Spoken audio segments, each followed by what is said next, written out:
Hello everybody, this is Debo with Debo's Movie Reviews here, and today I'll be reviewing Dukes of Hazzard of 2005, starring Sean William Scott as Bo, Johnny Knoxville as Luke, Jessica Simpson as Daisy, Burt Reynolds as Boss Hogg, MC Gainey as Roscoe P. Coltrane, Michael Weston as Enos, and last but not least, Willie Nelson as Uncle Jesse.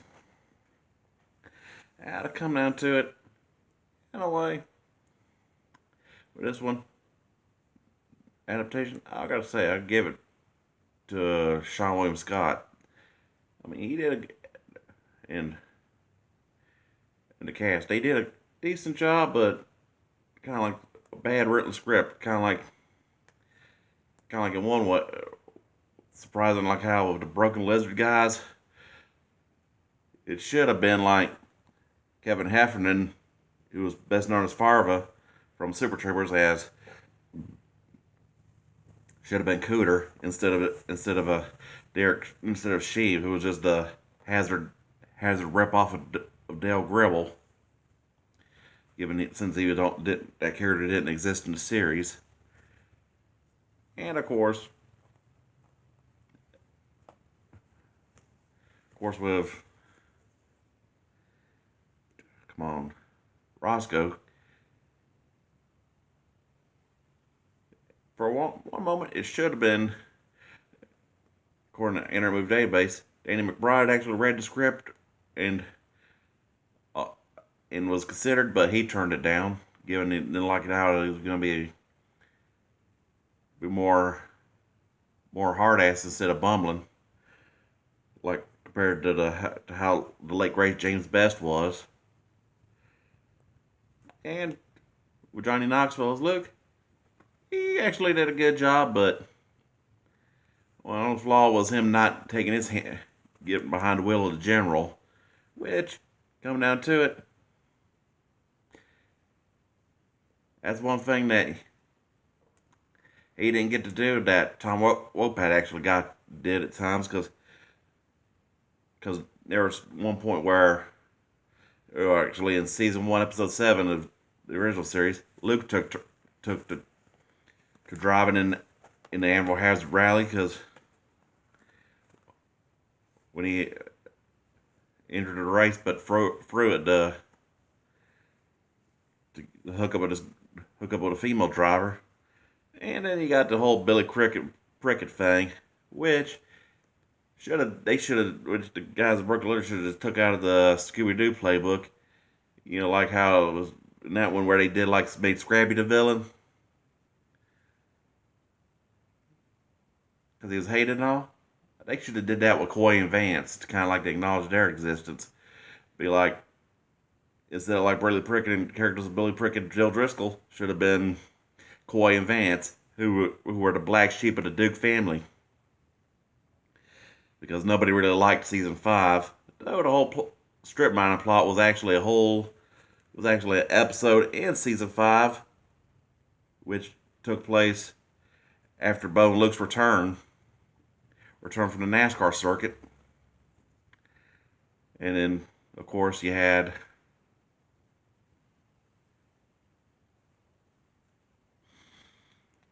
with that, instead of it being like 23 in a made-up car, it could have been a good opportunity to reenact the 00, which in the games, Racing for Home and Return to General Lee and Daisy Dukes of the House was like their Bo and Luke's short track rival,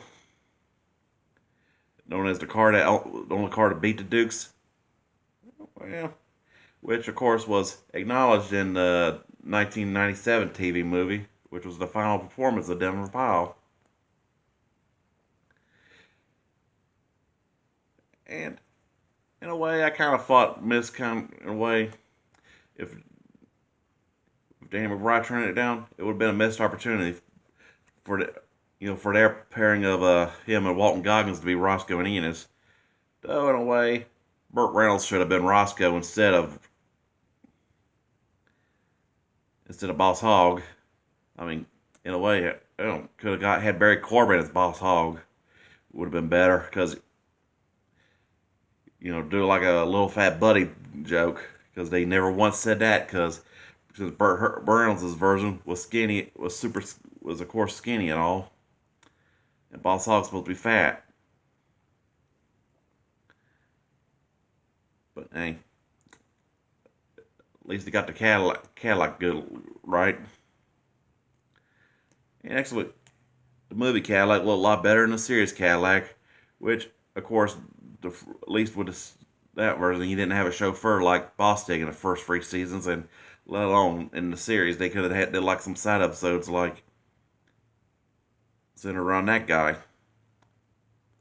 But which almost kind of didn't make sense, given how Boss used to talk about how he used to be a big shine runner along with Uncle Jesse's days, and they wanted to do a reboot, which which of course wouldn't fly. The whole flag scenario, which of course was addressed in the movie, and then of course, in a way, almost would have think they should have just did like Starsky and Hutch, made it like a period piece, like the late '70s, early '80s. Then, because he had that whole rally with old muscle cars and such, which was more fitting for a period piece. Though I would have liked to seen that better than I would like to see them kind of cars today better than I would like hatchback Ford Fiestas and such from like the Travis Pastrana and the Nitro Circus guys in the DUX Sports Tour kind of run. But overall, I gotta give it kind of like in the so-called Atlanta chase, they should have had kind of like when or back to the Atlanta chase, which was rarely filmed in New Orleans. For a moment, I almost thought it was Dallas because there was that one building that looked a lot like a certain depository in Dallas, which, yeah, if you know, you know, kind of unrelated, but still, because I'm from Georgia, and that looks like in Atlanta portrayed in the movie you could tell it was fake because it did not look anything like the real Atlanta. If it took place in the real Atlanta, you would have had an epic chase on Spaghetti Junction. I mean, you could almost, they should have, back then should have been like try to one up Fast and Furious, because in pre-production it was almost considered to be Paul Walker and Ashton Kutcher as Bo and Luke, which would have fit because Paul did look like John Schneider. I remember watching Fast and Furious with my grandma once, and she thought Paul was John Schneider, but I give it. But Sean Williams, Old Stifler, and Johnny Knoxville did an excellent job. And soundtrack wise in that chase, would have been a missed opportunity to play Highway Patrol by Junior Brown, since he took the mantle of Balladeer, which was, of course, in the series was the late great Waylon Jennings, who in season 7 was acknowledged to be actually Waylon Jennings. Because if you've seen that episode, and I gave it a Jessica Simpson. She actually did a damn good role, Daisy. But in a way, I kind of thought her character should have been more like eye candy. Not eye candy, but more involved instead of just flaunting the booty shorts. They should have had her like a driver and equally. Do like a scene where they're running moonshine and such. Kind of like that, as if they opted to use the Roadrunner instead of the Jeep. Which, early on, in the first 2 seasons, I kind of thought the Roadrunner was a lot more badass than the General to begin with. Which, its edge was having doors. But, just as worthy in the chase as the General was. But of course, they didn't want to steal the general's thunder, of course, which they made her the Jeep girl. Kind of like, didn't have should have had another chase with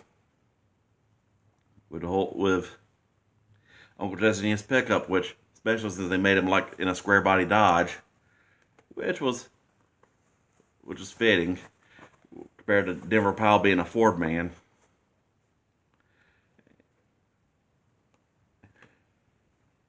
And I gotta give it to the Brooklyn Litters guys. In a way, they should have had bigger parts, but kind of like what if? I mean, it was kind of like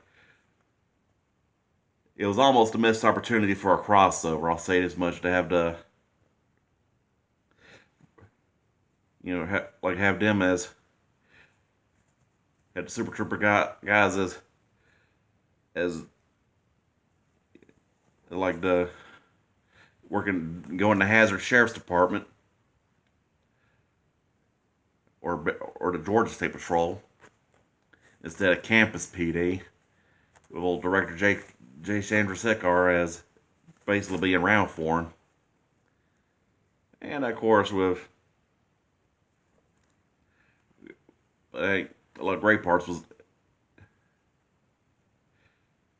the soundtrack and the chase scenes.